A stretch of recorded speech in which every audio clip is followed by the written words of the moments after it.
یه چیزی رو عمرن رعایت کرده باشه، این که به این سادگی رو رعایت نکرده اونو عمرن رعایت کرده باشه. بذار بریم بالا.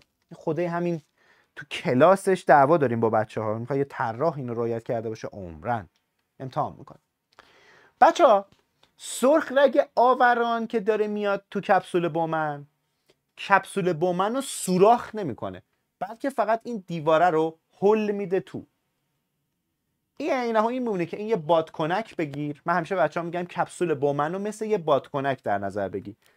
دستتو مشت کن، پس این کنترلر من مشته، با مشت برو تو بادکنک رو سوراخ میکنی؟ نه، فقط بادکنک رو هل دادی تو. یا انگشتتو فشار بده تو بادکنک، اینجا سوراخی بادکنک است، دستت هل داده شده تو. هنوز نگاه نکنم، میخوام هیجان انگیز باشه که آیا سرخ رگ آوران الان کپسول بومن رو سوراخ میکنه؟ ابدا.